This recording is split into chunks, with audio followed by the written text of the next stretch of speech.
We need to understand who exactly our enemy is. The current leader of this country has talked about the quote-unquote invisible enemy. I believe that to be a mistake. This little virus, this little bug, these things have been around for a long time. They are not the enemy. The enemy is hidden, but right in plain sight. There was a reason they banned sorcery long ago. There was a reason they burned these people and hung them and drove them out of civilized society. It wasn't because they were afraid of penicillin. It was because they were afraid of the power these people would end up wielding over society using their fear of life and death.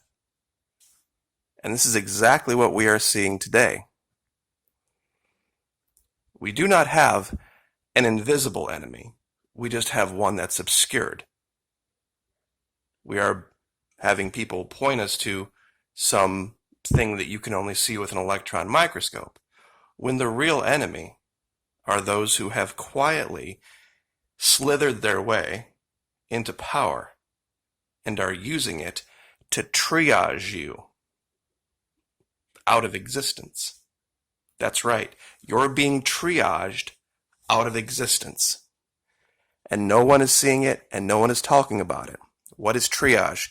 Triage is the process of determining the priority of patients' treatment based on the severity of their condition. This rations patient treatment efficiently when resources are insufficient for all to be treated immediately. The term comes from the French verb trier, meaning to separate, sort, sift, or select. They are choosing the right human beings to live and the wrong human beings, based on lifestyle, to be gotten rid of. And when you look at the places that have truly suffered, you will see a very strange correlation.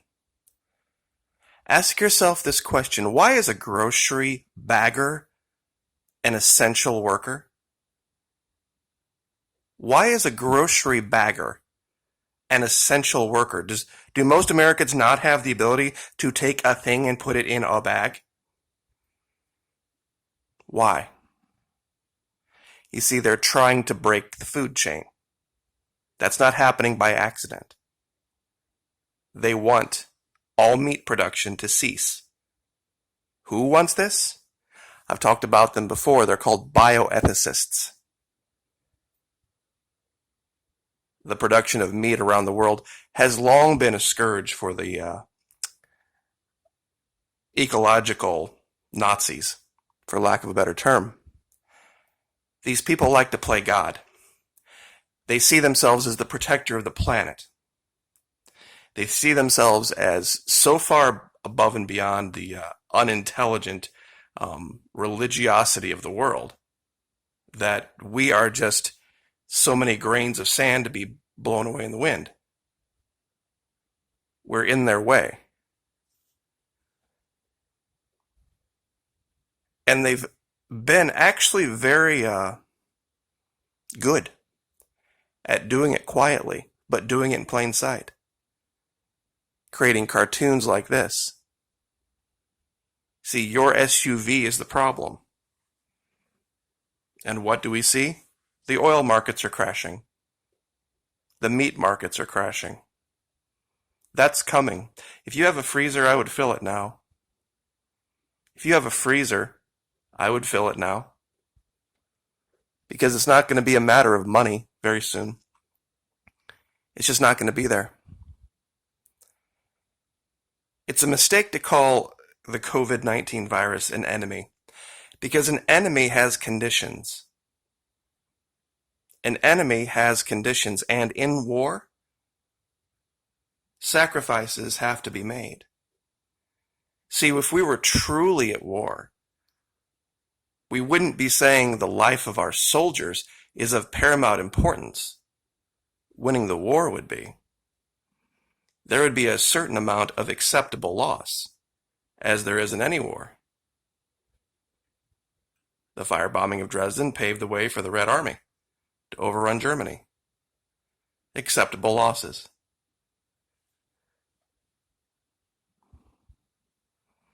They've spent 25, 30 years demonizing you. If you eat meat, if you have your own home, if you drive an SUV, basically, if you're a successful American, North American, you are being triaged out of existence right in front of your eyes. That's why they had to scare you into staying inside your own home. See, the things that were deemed unnecessary were luxuries that North Americans enjoyed. Tell me, why is a hardware store an essential business, but a hair salon is not? A hardware store is an essential business, but a hair salon is not. Grooming is not important, but fixing up your garden is. If you look at what they chose as quote unquote essential businesses, you will see a striking pattern. The idea of going out to the beach in the sunshine and drinking a few beers with your friends and jumping around in the waves, oh, they hated that. That couldn't be allowed to occur. That's why they had to demonize those people. And these companies are doing this. They are warning. Tyson took out full-page ads all across this country and said millions of pounds of meat are going to be basically thrown into the garbage because they don't have the people. They don't have the people to operate the plants. This was the goal. This was one of the goals, I should say, but it's a big one. All of these, ironically, one of the funniest things about the oil markets, I know that's kind of a bit of a left turn, but there's one place right now in the world where the price of gasoline is skyrocketing, where you can actually make a profit on it, and that's Venezuela. The U.S. is ready to lose, an ungodly amount of jobs in the oil business. And they might not have any other choice because the only place they could sell gasoline will be Venezuela. Ironically, because of the sanctions. And they've been doing this for years with little kids. This is why teaching psychological operations seems awful to a child. But starting out with the basics, your logical fallacy.is and your bias.is, those two websites, I'll put them down in the first pinned comment, is so important. Since you have them now, and you have the ability to command their attention, at least for a short time, teach your children what's going on and why it's going on. And also, if they ever do go back and get around one of these bioethicists, ask them about this. We have this supposed global pandemic that's neither global nor a pandemic. Yet it hasn't seemed to affect the world population at all.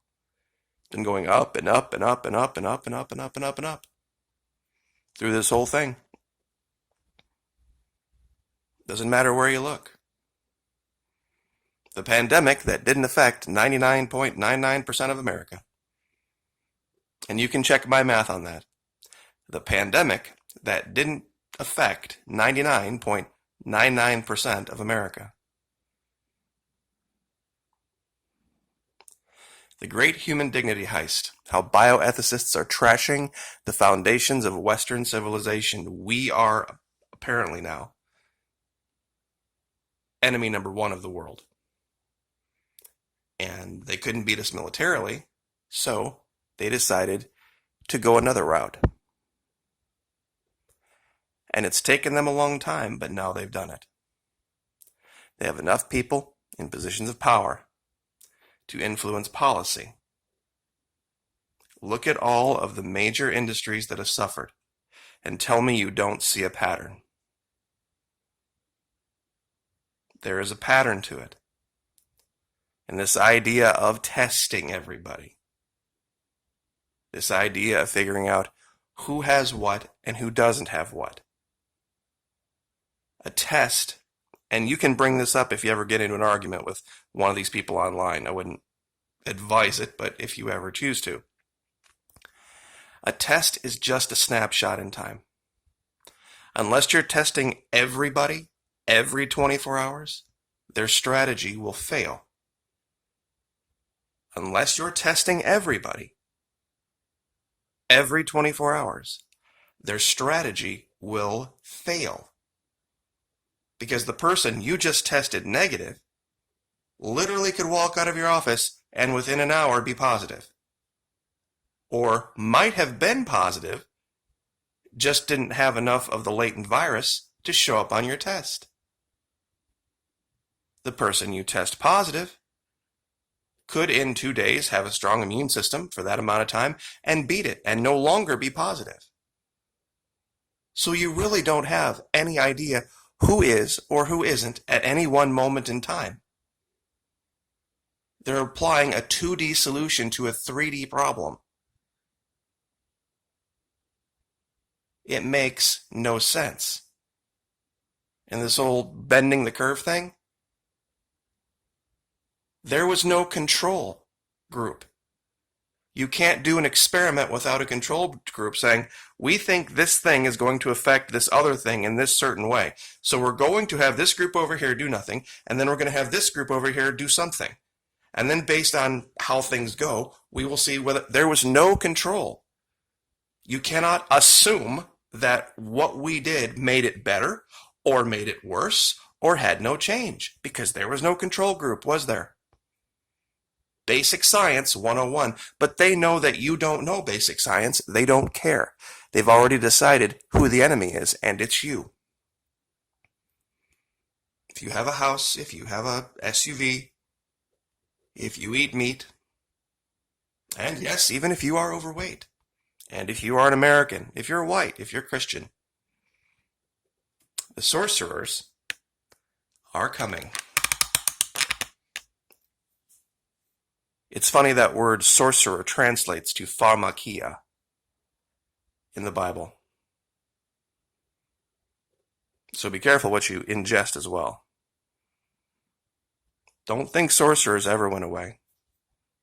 They just put on ties and suits, and they hide in factories, and they hide in big office buildings, and their eyes don't glow green.